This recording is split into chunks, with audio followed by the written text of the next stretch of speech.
All right, should we start her up? Should we call it official? Should we officially start it up? I like how we just kind of ramble into actually starting this thing. Like it's like this is like a show where like you show up and everyone on stage is like, you know your part. You ready? You ready? What's up, people? This Thank is the you, Showtime ladies and and Kev gentlemen. podcast. You know what it is. Thank you, ladies and gentlemen, for tuning in for yet another Showtime Kev podcast. I'm Cory Showtime. This is Kevin Munroe. And we are not official until Kevin does his island intro. So, Kevin, please start the show off and do your island intro, please. In the name of the one called Emperor Selassie, I conquering tribe of Judah, King of Kings, and Santa Cruz Reggae Music Festival with the Rascal. They're going up in this piece. Lord of mercy. Brakashak, book, yaga yow, Lord of mercy. We're back. Kevin, you're gonna have to turn down you're gonna have to press mute on your watch party in order, otherwise we're gonna get continuous feedback. Oh, is that what that was? Yes, that's what that was, man. All right. You're the engineer. You should know these things.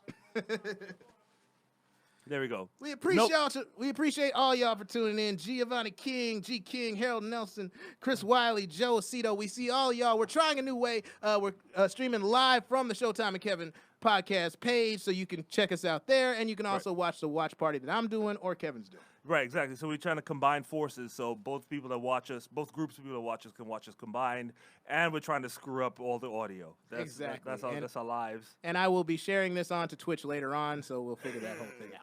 But please feel free to tune in, join in, comment, talk shit, all that good stuff. We are here for it. Thank you so much. Yet another week, man. What's going on? It's football, right? Football is here. Yeah, by the way, a special thanks to people who aren't watching football right now. Listen to us. I mean, Yes. that was my first thought. I was like, oh, motherfuckers going to be watching football. All you Colin Kaepernick people were like, oh, no, we're not going to watch football. We're gonna boycott. Yeah, I see you in the bars every week watching football, so, you're Pretty not much. fooling nobody. I was in and out. I stopped caring as much, but at the same time, I watch on stolen cable. I haven't spent any money on the NFL. My boycott still stands, but I can watch the games to keep up because I have a job to the people to come with different things from social media, current events, all that good stuff. Yeah, we gotta stay in the mix, but at the same time, we don't have to pay for it. I am a journalist, ladies and gentlemen.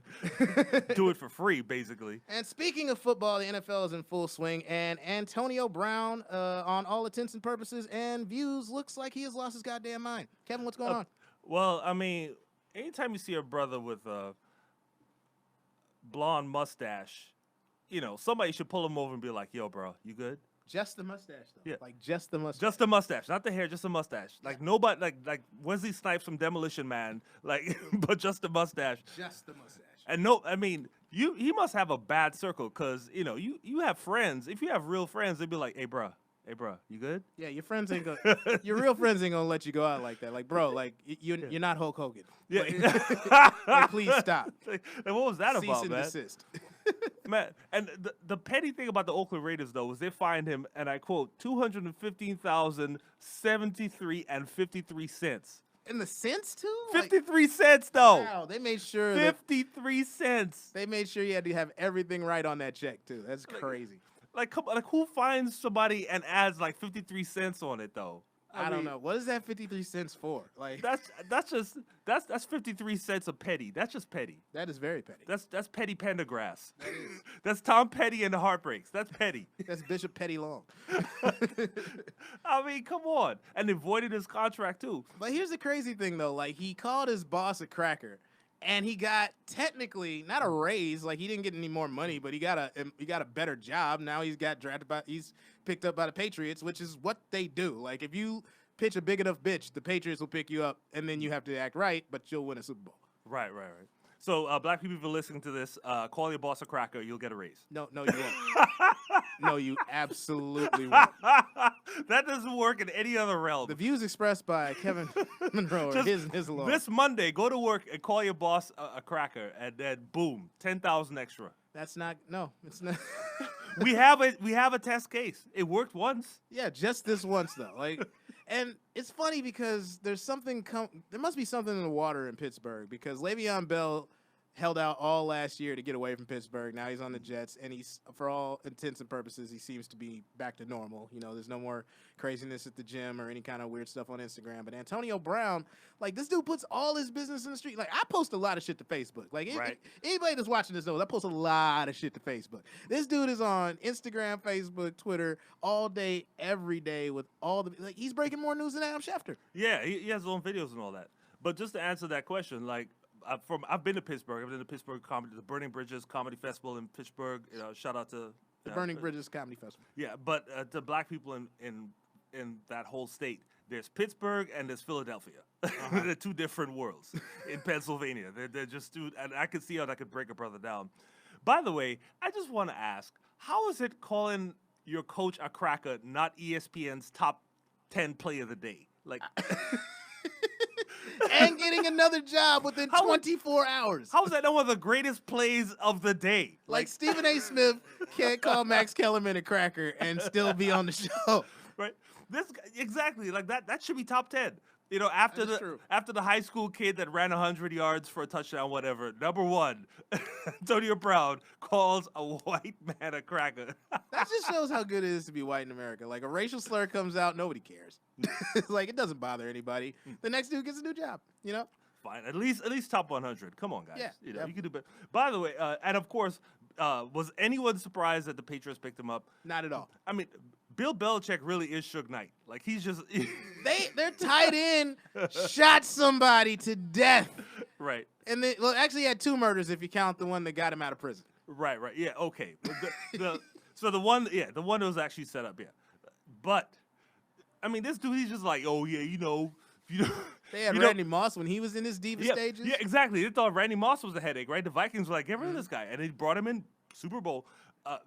Hey, yo, if you don't want... Who else did they pick? Was it like, not Richard Seymour, because he went to the Raiders and acted a fool, but like, who was the dude?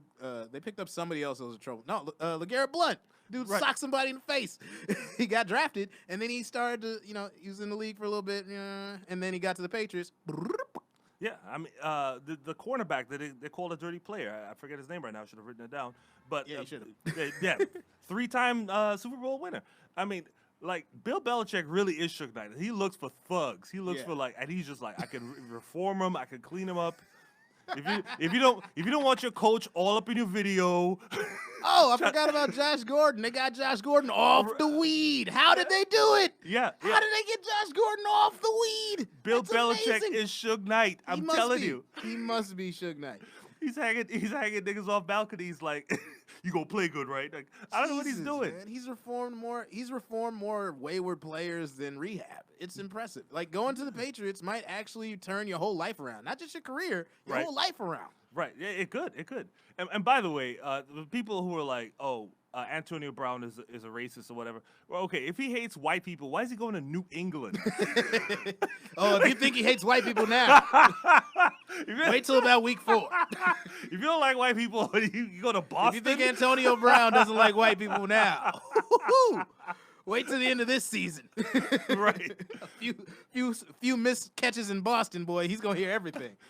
He's gonna have to look up some of those curse words and shit. He's like, they bringing back the old ones, man. It's like porch monkey. Nobody's ever called me that before. What's a porch? He's Wikipedia. Yeah, I need to Wikipedia this shit. Yeah, exactly. It's like, nah, man, you in for it now. Yeah. Like, oh, yeah. So you asked for all this, bro. So. Blonde mustache and all that shit. By the way, again, we are live. You can chime in with your thoughts, feelings, comments, concerns. I have a question of the day. I'm gonna pitch it out right now. This was inspired by some events last night. Oh boy, I can't wait to hear this story. What was the weirdest Uber ride you've ever had? Oh, I've got so many. What was the weirdest Uber ride you've ever had? That's the question of the day. Question of the day, folks. Weirdest Uber ride you've ever had. We'll come back to this, right? Or are we going into it? No, we'll come back. Okay. Are we still talking about Antonio Brown? Yeah, I have one more thing to point out, which is, I have a question for you. Do you think he was really just playing us the whole time? Little column A, little column B. Because I've also heard a theory that Antonio Brown hasn't been the same since that Vontaze Burfict hit. And if you think about it, Vontaze Burfict is on the Raiders. Maybe this whole thing was like, I got to get off this team before I really go crazy. Maybe it was a PTSD. Like, you know how, like, you could be cool? Like, you could be, like, you might have a fear of water because, you almost drowned at some point and you're cool throughout the day, but, like, you see a body of water, you start to shake a little bit. Right. Maybe that's what happened when he got around Vontaze Burfict again. Oh, okay. So he has a little bit of the shakes. Yeah. I had a fear of phone booths after seeing a movie where a car hit a phone booth and the guy was in it. The Matrix?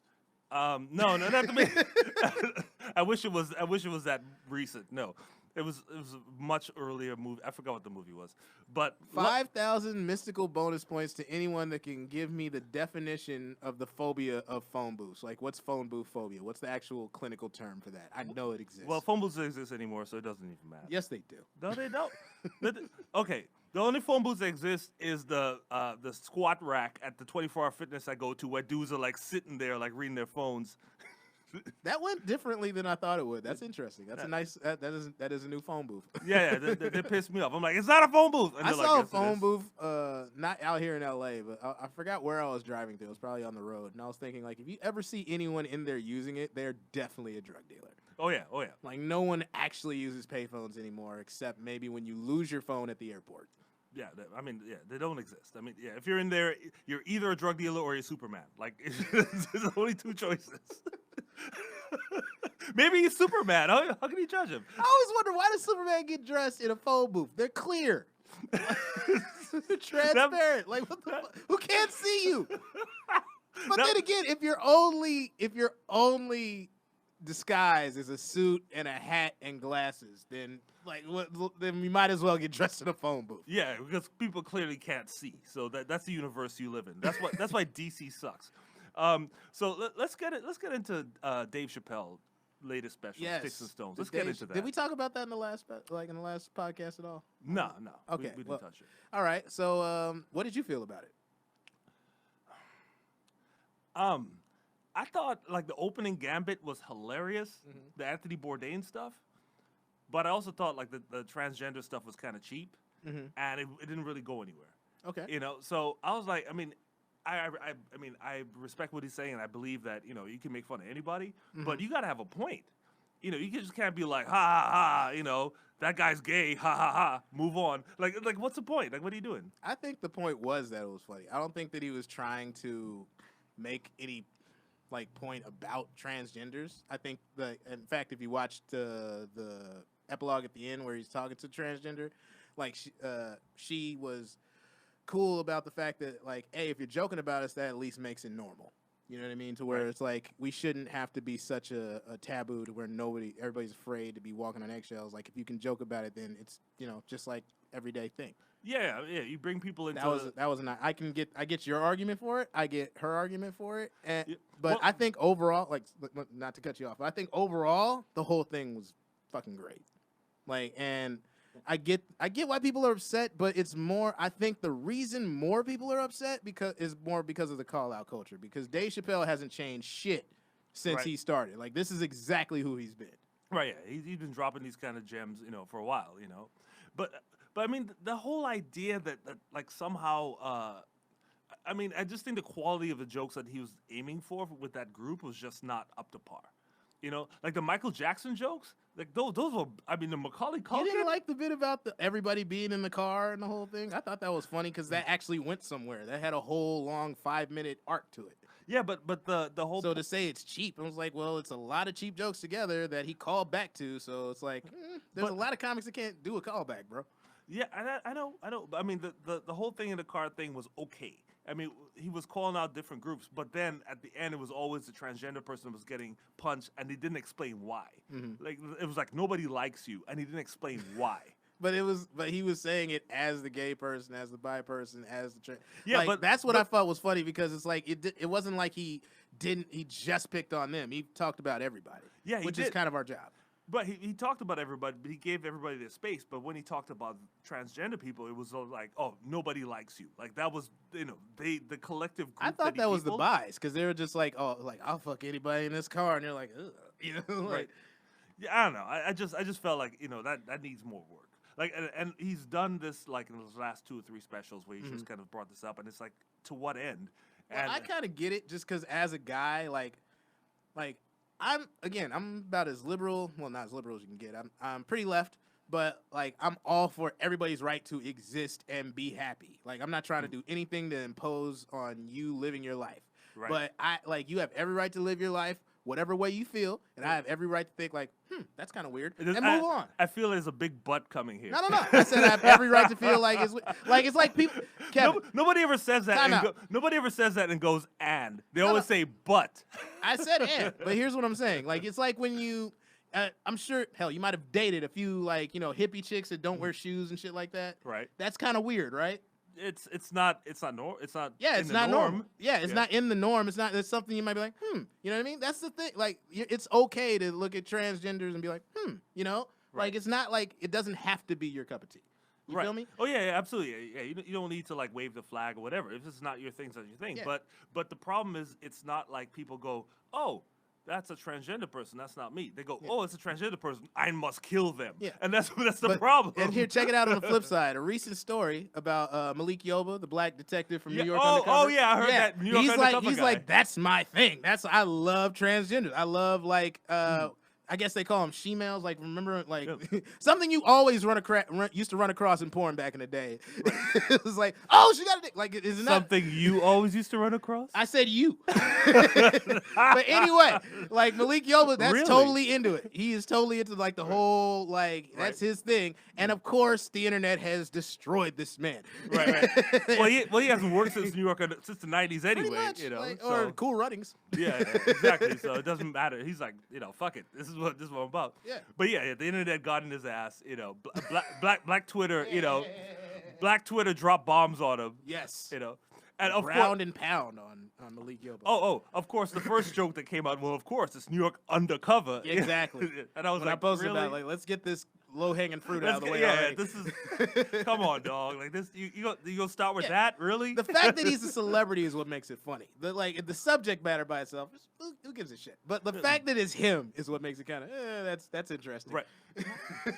Well, I mean, he in the '90s he was considered a kind of a sex symbol. Exactly. Maybe he's just gotten to the point where he's done everything, and this is the next. Yeah, maybe he got bored. Yeah. Or maybe he found a transgender woman that just like hit the sweet spot. Yep. And do you know where the sweet spot is? And you're gonna make fun of Chappelle. I can see. You're over here. You're criticizing Chappelle. You just dropped that little beautiful joke. Kevin Munroe, ladies and gentlemen, please contact HR. Son of a bitch. Okay, I take it all back. I see why this is you. This is so easy. Case dismissed. Put up.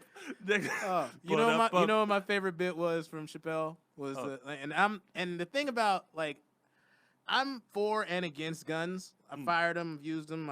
My family's crazy, and then I've been hunting, so I get the use for and against. I'm also against being able to get that Call of Duty shit. But his bit about the buckshot, duck shot. Oh, that's hilarious. That was genius as hell. That's hilarious. I was like, shit, I need a shotgun. That was hilarious.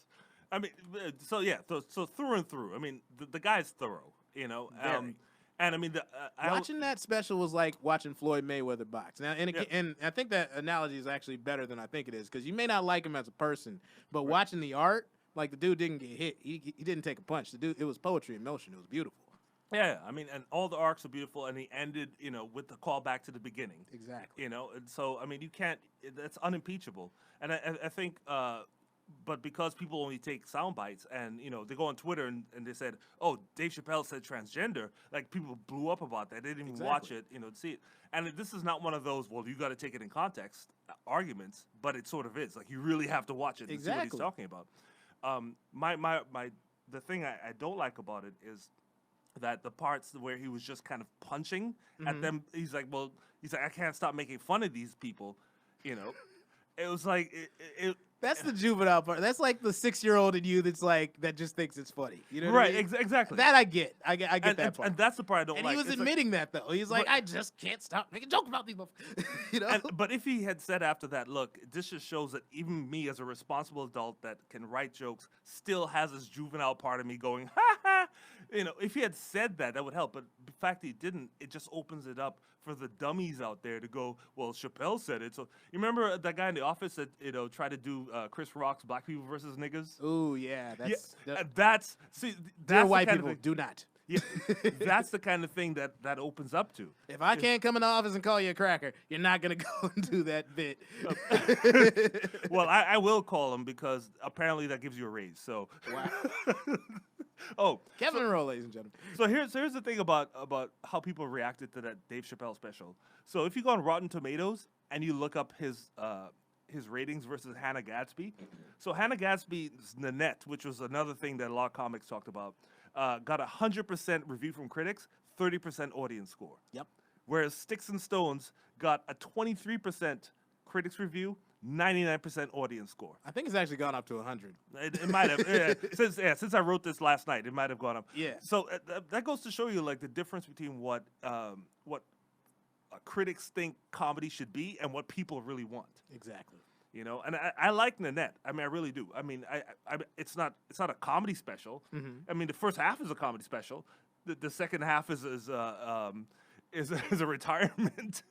I went with the audience review and I haven't watched it, so I don't know. I can't comment on it yay or nay. But the fact that you look at the critic score, which is about 9 or 10 people, and it gives Chappelle a 23%, and then you got thousands of people that are like, "This shit is hilarious," which is pretty much your timeline if you think about it. There's 2 or 3 people that are like, "I didn't like it," and that's got a bunch of comments, and then everybody else is just like, "That shit was great."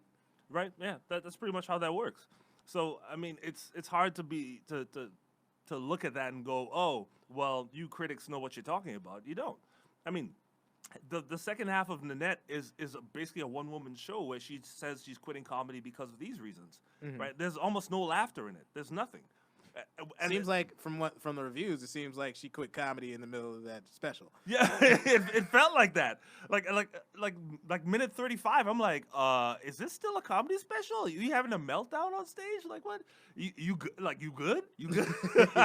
You all right? Like, do we need to call a number or something? You okay? Yeah, exactly. So, but that's how people react to it, you know. So I don't pay attention to that stuff. And also, you know, because clickbait is how people make money. Obviously, saying something controversial will always get you some amount of attention. So that's why BuzzFeed exists. Top 10 ways. No. Yeah. One thing that this will be a nice transition. One thing that Kevin talked about. Excuse me, Kevin. That Dave Chappelle talked about in the special was how Kevin Hart was 4 tweets away from being perfect.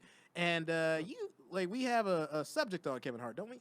Yeah. So apparently Kevin Hart got in an accident. Yes, he did. And we hope that he has a speedy recovery. He apparently messed up his back really bad. I don't know what happened though. I don't know the actual medical. Did he break a vertebrae or something like that? I don't know what happened, But the weird part of it is he is in a car he bought. It was a brand new car, and he said that he was in the back seat when the crash happened. Okay. Which I don't understand because I have never bought anything new and been like, "Yo, you have it." Like, "Yo, I got these new Jordans, man. You want to wear them?" To be perfectly honest with you, Kevin, you don't have Kevin Hart money, so that wasn't the first new car he bought that day. Oh, excuse me. Oh, I'm sorry. So if you bought a new car, even if you had Kevin Hart money, you would let somebody else drive it? If I bought it for somebody else, probably. I don't know. Or like if it was something I've been driven around and I was like, hey, you want to drive it? Sure. You know? But apparently that's not the best. Whoever he let drive shouldn't have been driving. Right. Because they ended up in a ditch. Right. And, well, that's going to get cleaned up. You don't want to. If you've ever been, like, ladies and gentlemen, we are recording live from gorgeous I almost said Los Santos because I've been playing so much GTA. If you're on Twitch, Los Santos, San Andreas, but from gorgeous Los Angeles, California. And if you've ever been up on Mulholland Drive, it's a gorgeous area where all these mansions are up on the top of the hills out there in Hollywood, where you can see pretty much all the city just above the smog. And it's a very windy road, very narrow roads. And it's funny because there's a lot of people with very expensive, very fast, powerful cars driving around on those roads. And from time to time, people slide off the edge. That's what happened to Kevin Hart. Maybe. Oh, well, no, that's what happened. They pulled the car out of the fucking ravine. Well, we don't, one, we don't know if he was driving, and 2, we don't know the state he was in. Okay. And 3,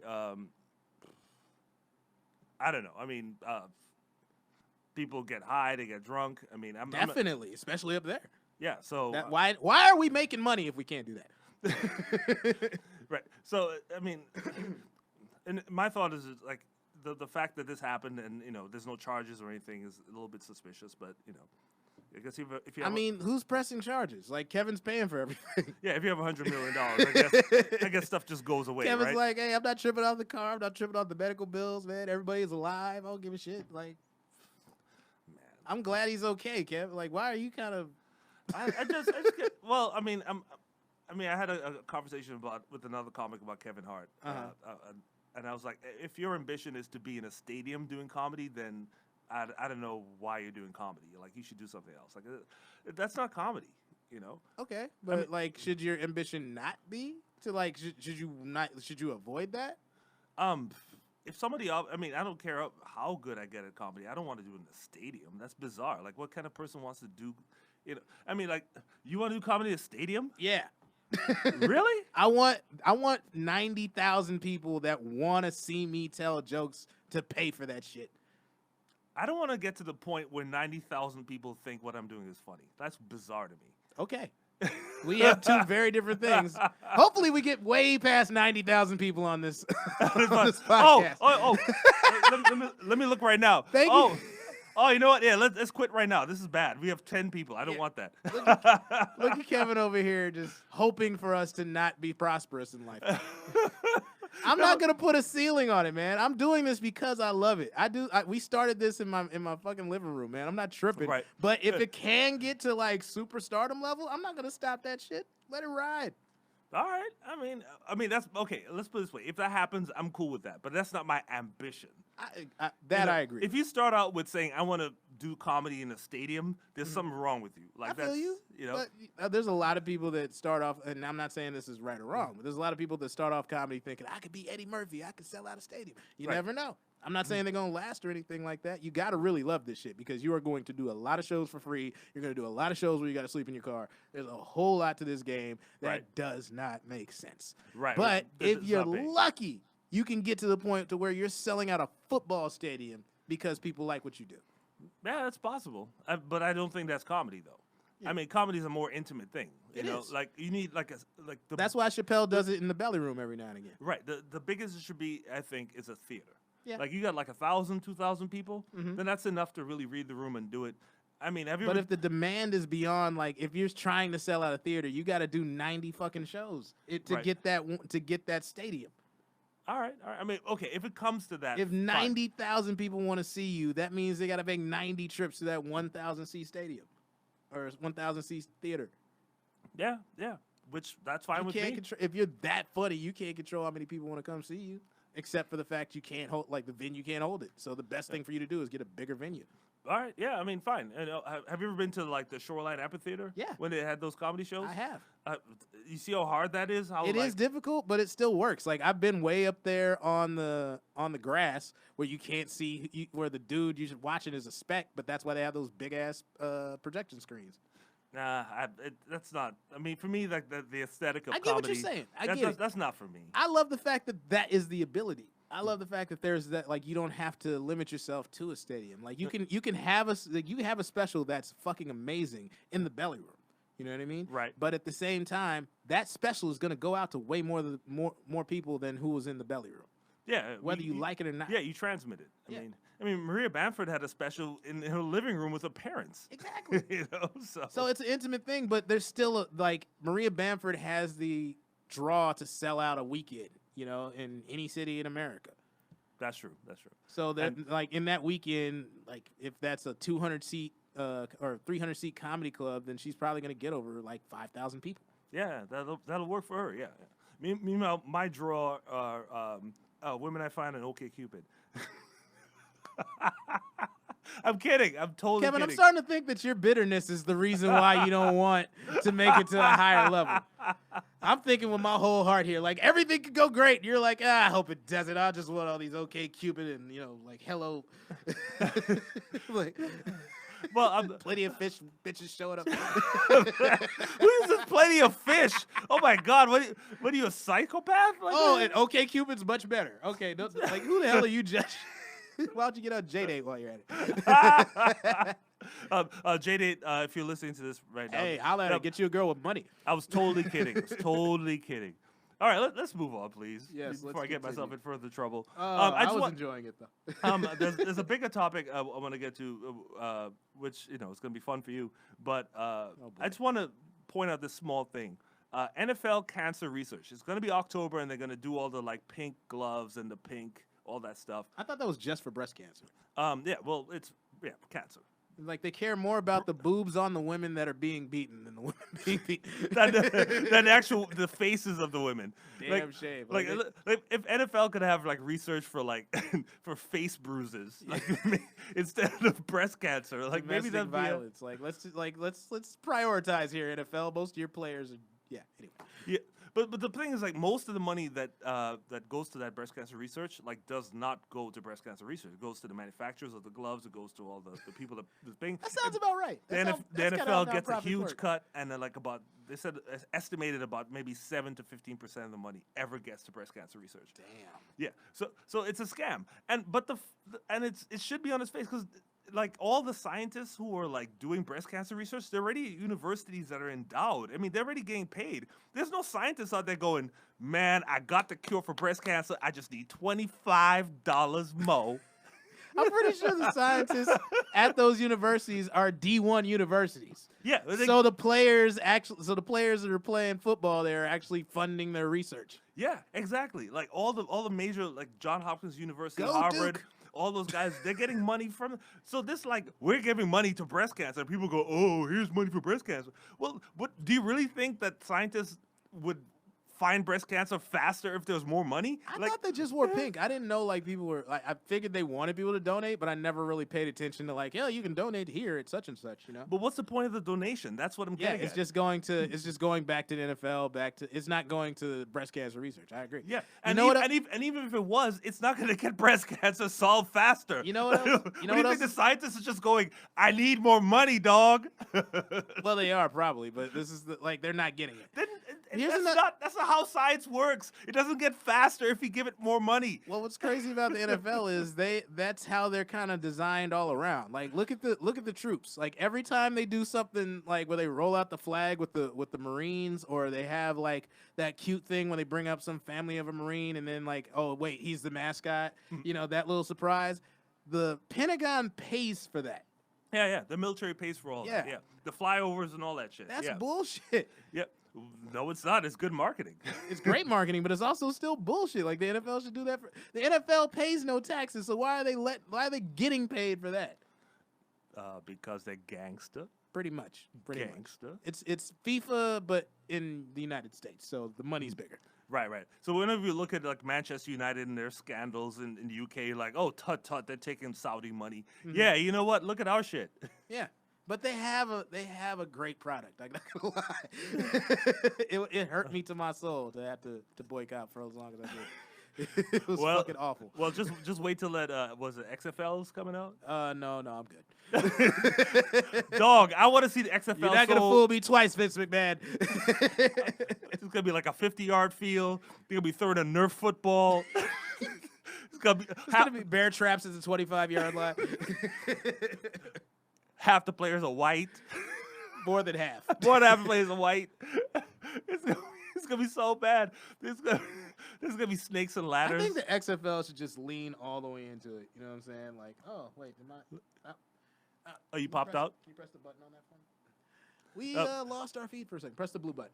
Thank you. Okay. There we go. Yeah, I mean, this is gonna be some Harlem Globetrotter shit. Like, you're gonna have like kids coming on the field. Like, it's gonna be terrible. But this is all. I mean, this is all segue into what I really wanted to get into, which I've been waiting and anticipating. I'm over here ignoring you. I've been waiting, anticipating. I'm so glad we don't have to you sing our intro every day. What about Dwight Howard? Just get it out. It feels so good. It's gotta be wrong. Nigga, what are you talking about? Dwight Howard is at the Lakers now. We have sensitive materials on this table. Stop banging it. Dwight Howard is back at the Lakers, son. Okay. And just keep this same energy when D-Lo pisses off Steph and gets him caught cheating on Ayesha Curry. He was like, hey, Steph, who was that girl I saw you with last night? Shout out to D-Lo, a.k.a. Mr. 48 Hours. That's why they call him D-Lo. A.k.a. Mr. First 48. But yeah, Dwight. Speaking of D'Lo, Dwight's on the Lakers. Dwight Howard is back at the Los Angeles He's got blonde Lakers. tips. Did you not hear everything I said in the last video about having a blonde mustache or blonde? Just being black and blonde doesn't really work for you. And I'm talking to some of you ladies out there. It's just a bad idea. I said it. I said it live. That was a sideways shot. Say something else. That was a sideways shot. Dwight. Okay. Be natural. Okay, okay, my first thought about this is okay, my second thought is, look, Dwight Howard is not a scrub, okay? He was a 3-time defensive player of the year. He averaged 17.4 points, 12.6 rebounds, and 2 blocks a game throughout his career. And this is including the time of the Atlanta Hawks and the Washington Wizards, okay? So he's not a scrub necessarily, but he is a terrible person. Very. Yeah. His baby mamas will attest to that. Yeah. All of them. Okay, this is how bad There's at least 6. This is how bad he is now. Like, the Wizards traded him to Memphis. Memphis immediately bought him out. Like, Memphis, like, don't even make a jersey. Like, don't even make a jersey, dog. Like, you're done. So, I mean, the Grizzlies, a 33-49 non-playoff scrub-ass team. Well, the beautiful thing about this contract is, at any point in time we feel Dwight's being more Dwight, then we can terminate it. It doesn't go guaranteed until after the All-Star break. Oh, okay. So it's a non-guaranteed contract. Non-guaranteed contract. Oh, so he's basically a day laborer. But, yeah, pretty much. He's got like a 200-day contract or some shit like that. So basically every Friday to put some money in his hand, like no, every game. So like he's game to game. Damn. It's like $18,000 every. That just made me sad. It's like $18,000 every game. Probably more than that. Probably a lot more than that. Okay, so basically he's like the guy standing outside of Home Depot, like, you know. No, he's like the temp from like Everready or fucking like any temp agency. Like Manpower. Yeah. Manpower. Dwight's working in Manpower. That's what that is. Like, he doesn't even have he doesn't get a phone. He doesn't get a badge. Nothing. We ain't gonna put his last name on the back of the jersey. That's how serious we are. We're gonna give him. You're gonna have to wear a practice jersey in the game. We don't trust you. Like he's at the Lakers facility, like, can I eat the snacks? No, you cannot. You don't get to eat the snacks, dog. We don't believe you. You need more people. But the reason they picked him up is, of course, because Boogie Cousins because Boogie got hurt. Is Mr. Glass. I'm sorry to say. I was hoping that Boogie could come back and be fully healthy. I was hoping we'd end up having to pay Boogie like $25-30 million because he's that good. But he's hurt again, so get well soon, and good luck wherever that happens to be. Oh, damn, you already threw him off the team? He's had an MCL, Achilles, and then an ACL. Okay. It's both legs is done, man. It's a wrap. He can't handle the pressure. His knees can't handle the pressure. His joints are done. It happens. It happened to Yao Ming. Yeah, the only dude that could stop Shaq. Right. His foot got fucked up, and this is why I said in the last podcast when I was talking about Zion, like you take a 300-pound person and pull fork them all the time. Yeah. They're going to fall apart. And so this whole thing of Zion's going to be the next. It's like, nah, look what happened to Blake Griffin. Same we thing. need him to lose weight, but at the same time, he's in New Orleans, so. I don't know. Yeah. You going to tell. He's a few beignets and some crawfish away. Who tells an obviously large person who lives in New Orleans to lose weight? Are you kidding me? Like, that's the whole point. That's why Boogie's hurt right now, because that's where he put the weight on. Right. I don't know what Anthony Davis was doing. Maybe he's on cocaine or something. Like, he never gained any kind of weight. Nah, Anthony Davis is just diligent, man. Like, you just look at him. He just looks different. Like, he just looks like you don't even like that type of stuff. He looks like the type of guy that just eats candy. Like, that's Dwight. Dwight only eats candy. Right. How do you survive on a candy diet? What a waste of New Orleans. I don't know if you've been there, but the restaurants don't close until they are phenomenal. They don't close until like the manager's like, hey, it's 4 a.m, I'm tired. Yeah. You know, so it's hella good. I've been to New Orleans I haven't been to New Orleans as an adult, but even as a child, I remember like, damn, whatever this soup is good. Like it was one of those things where I was like 9-10 years old. I'm looking at this bowl of gumbo, and there's like a claw hanging out of it and a sausage on the side, and I'm like, ugh. Oh my God, this is amazing. I would recommend you go to New Orleans as an adult, but Yes. at the same time I wouldn't, because if you went, I'd never see you again. Between the alcohol, the titties, and the gumbo, I might. It's like, Cory gone, everybody. Cory gone. He gone. That happens. That happens. I'm not mad. I wouldn't be mad. Like we'd have to do a simulcast. Like Right. I'd be doing it. I'd have like a Bayou accent and shit, and be like, "Thank y'all for tuning in. Now I get a little tea this spicy." Drinking this Abita, Abita beer. Oh man. But okay. What else are we talking about today? No, so the whole point about Dwight is like 6 years ago he came to the Lakers and he had a horrible time. They put that huge D12 poster on the side of some building, which I never okayed. Huge D12, and so I was trying to figure out what happened to the D12 poster. Like, did they destroy it? And so I was looking around the internet, and I found out that actually Kobe destroyed it. Yes. Personally. And whoever printed it, he rolled them up and lit them on fire. Yeah, he killed them. So the D12 poster is not coming. All right. So the question of the day, ladies and gentlemen, was, what is the weirdest Uber ride you've ever taken in your life? Please chime in. Tell us about your experiences on Uber and or Lyft or any other. Can you get a ride through Postmates? I don't know. But whatever ride-sharing way you've been, you're going to have to reconnect to a different one. It stopped. I had to restart it. Okay.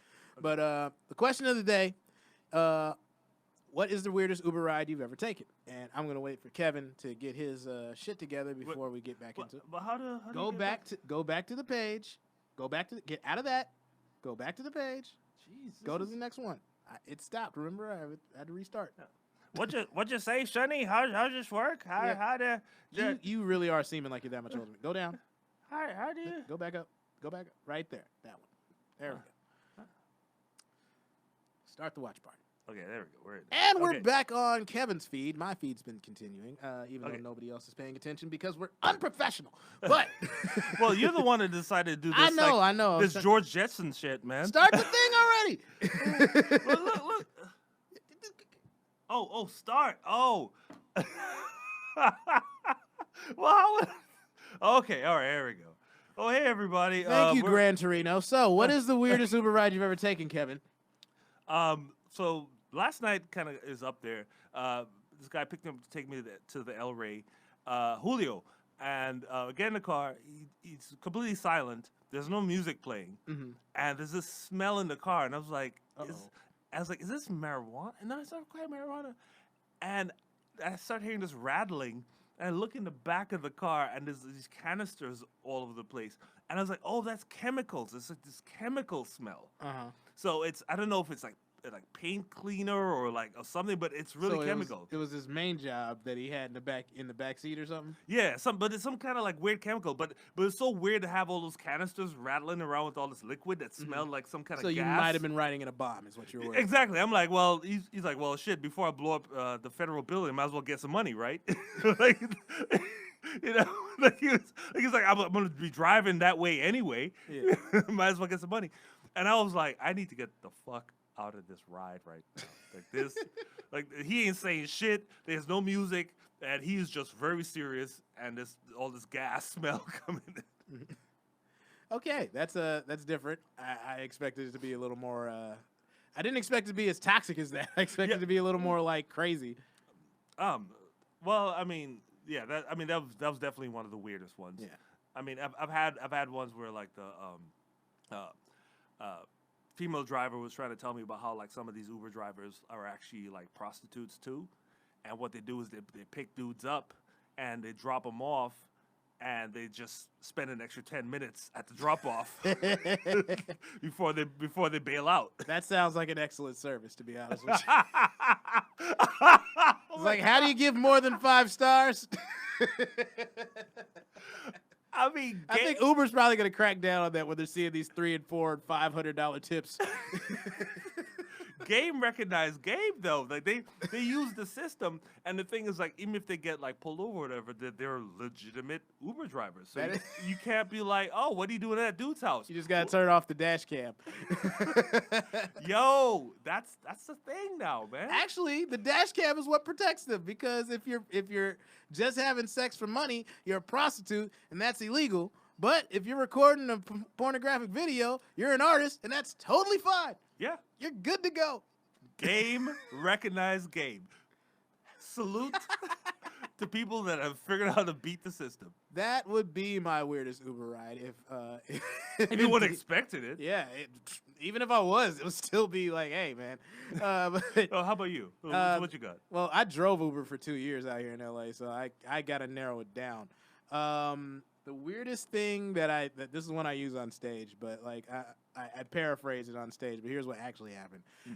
One time I'm driving Uber on a Friday night, Saturday morning, like it's like 2 a.m. And I pick up this trio of Armenians from a club. They're partying, they're dressed nice, you know. It's a guy, a girl, and another guy. Guy and the girl sit in the back seat. Another guy sits up front with me, and he's like, you know, he's using this broken English. He's like, "Hey, buddy, how you doing? You like Lakers? Huh? Oh yeah, good team, good team." And like, you know, the two in the back are just speaking, you know, Armenian, and you know, I'm just, you know, chopping up, being friendly. We're driving, we're stuck in traffic because it's still 3 o'clock in the morning, but you know, 101 from Hollywood to downtown, it's traffic. Right. And all of a sudden I start hearing. And I don't necessarily want to look back. I know what's going on, but like, I just like. Do you want to ride the white horse? Do I kick him out? Do I be cool? Go away. Yeah, but so I wasn't really tripping. You know, they tipped me pretty nice and shit. That was my last ride of the night because it was downtown. I was heading back home, and I look at my back seat like, dude. They spilled so much, you could almost do another couple lines like that. Like, it looked like someone was skiing. It looked like someone made a Lego ski set in my backseat. Like, I was like, how much fucking yayo did they have? Right. It was so much that I actually had to report at to clean it up? Yeah. Tell me you didn't scoop it up and put it in a bag and sell it. Come on, dog. I will neither confirm nor deny what happened with that. But I definitely got more money because it was a cleaning fee. Right.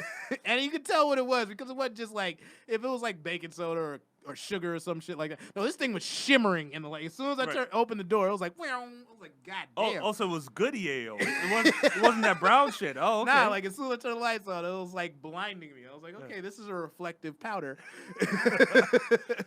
Damn. Yeah, they had money. Right, exactly. So you could scoop it up, sell it, and also charge a cleaning fee. Man, you made out, man. Or I could have just, you know, scooped it up and used it and drove for another 36 hours. But I chose not to.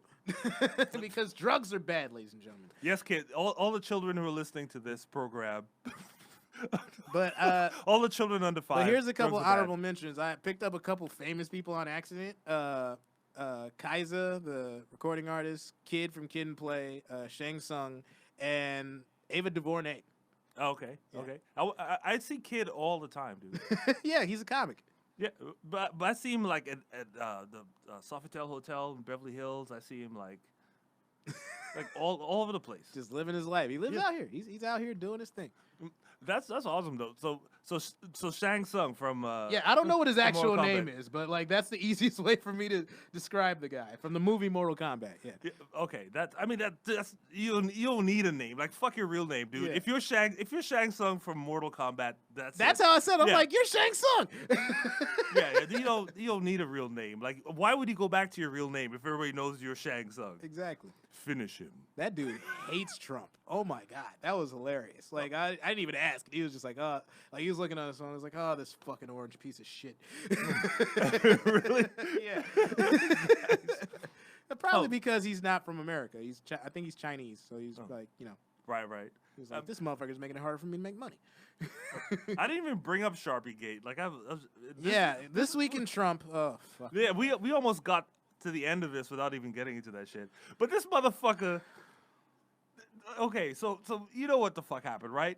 So on Sunday, like they said, okay, Hurricane Dorian is going in this direction, and Trump was like, oh yeah, it's gonna hit Florida, it's gonna hit South Carolina, North Carolina, Georgia, and Alabama, and the National Weather Service is like, it's probably not gonna hit Alabama. They're like, no, not probably. They're like, it absolutely is not. Do not panic, people. Do not evacuate. This shit is not happening because they're like, dude, you can't panic people like that, and of course. This motherfucker shows up with a map and he's Sharpies in the like. What kind of kid shit is this? Like that's like somebody like gets a Monopoly dollar and like puts like draws it. Like he takes $1, like writes trillion on it. Like what nigga does this? Like just so we're clear, ladies and gentlemen. The fuck? The president of the United States of a goddamn America just to prove, like, it's one of those things where it's like, you think it's going to be someplace. Like, oh, it might be this place. Like, you can say Alabama, Alaska. You can get that mixed up. They're very far away. But it's like, oh, brain fart, my fault. Move on, right? He cannot admit the fact that he was wrong to the point that he is doctoring firsthand the information from the medical department. Like, he had this picture that basically drew a circle around all the places that will be affected, and he dotted out, no, it's going to be Alabama too. The motherfucker is so vain that he cannot admit that he was wrong to the point that he wants to doctor government information to the public. That's fucking retarded. I think that's some pimp shit, though, because the point is that everybody else in the room had to, like, act like the shit was real. I mean, that's some, like, pimp, like, yeah, There are scientists and generals just standing there like, oh, God. But nobody can say shit. It's like that Cat Williams bit. He's like, yeah, I got my bitches, washing my car in the rain. Keep it dry, bitches. Keep it dry. How? Because that's the thing. Like, it's so ridiculous. But yet nobody says anything. And the funny thing is, this is like people ain't shit. That's the whole point of this. People ain't shit. And we're so deep into this shit that like this is normal now. Yeah. This is another thing that's just like, like everybody that's still with the administration, it's just another day. They see this Sharpie, they're like, oh, they roll their eyes, and then they just go back to fucking work because the check is good. Yeah, exactly. So when people say things like this couldn't happen here, or they like, how did slavery happen? You know what happened during slavery? White people just kind of walked around like, oh, exactly. They're whipping that guy. That doesn't seem right. Oh, I got Travis. Yeah, exactly. Yeah, I got to go to work. So people ain't shit. They're not. Really not. They look away from the most absurd, fucked up thing possible. That's what I learned. I saw something on Twitter today that apparently Trump invited the Taliban to Camp David. Oh yeah, I'm not sure why. I was still trying to get it. I was just getting, you know how life, like most of the media is just headlines and shit now. But it just said Trump invites Taliban to thing, and it's one of those things where like if Obama even mentioned the Taliban, the Republicans lost their shit. The man wore a tan suit and they tried to impeach him. And this dude gets to like draw his own shit on a weather map and invite terrorists to his vacation spot, and everybody's cool with it, just because it's all white. Hey Taliban, have you try the Popeyes chicken sandwich? You should come to Camp David. That might be the selling point. No, time out. I'm not even talking about the Taliban. Like, you know how like every year there's a football team or somebody that's like, fuck this, we're not visiting Trump. But the one that does, he gives them like the fucking fast food feast. Right. If he actually gets Popeyes to serve the sandwiches, he might get black people to show up. Right. Or the Taliban. I mean, that's the black members of the Patriots might actually show up to that. Yo, I would. Because we know the Patriots are going to win the Super Bowl again. Yeah, evil empire. But can you imagine the Taliban? Oh, whoa, who is this? What? Popeyes? Oh, we'll be right there. Muslims eat chicken, right? Only poor Muslims actually pay attention to any of that shit. Like rich Muslims, they don't give a shit. They drink liquor and do whatever the fuck they want. I mean, I've been to Abu Dhabi. Right, exactly. So anyway, I guess this kind of wraps it up for our time for right now. Yeah, let's give that the least amount of time possible. This week in Trump should just get like the last of, because it's just depressing. Thank you guys for tuning in. I tried something different this week. I'll probably be switching back because it didn't go the way I expected. Yeah, but this has been fun. We'd like to thank our sponsor, Bud Light Water. It was delicious. Yeah, and to all the people that tune in, we normally have a lot of interaction with people that are on Facebook Live, so maybe that might be the better way to go. So we'll see. We'll go back to my own way, and we'll see. We'll experiment. We're figuring it out. That's the good thing. Yeah, it's all. We're on a podcast. You can check us out on Apple Music and Spotify, all those lovely outlets. You can see us on YouTube as well, on the Comedy Pop-Up YouTube channel. Kevin, do you have anything you'd like to promote coming up? This Tuesday, I'll be at the Hollywood Hotel at 8 p.m. Yeah, Hollywood Nights. Nice. Hollywood Nights, Kevin Munroe, live in Hollywood. Yep. I will be in Hollywood on Thursday night at the Comedy Store in the Belly Room for Crack 'em Up Thursday. Shout out to Michelle Murdoch and all the funny comics that'll be there. On the 21st, I'll be doing a show at the library in Bakersfield, and I will be conducting a marketing seminar at the Oakland Comedy Festival in October 19th. All right. Damn, your calendar's fucking nice, man. Man, I'm working over here, man. Just gotta hustle, baby. Send some emails. You get there. Yeah, okay, all right. Okay. Thanks, coach. All right, y'all. Peace out. Take care, everybody. And that's a wrap.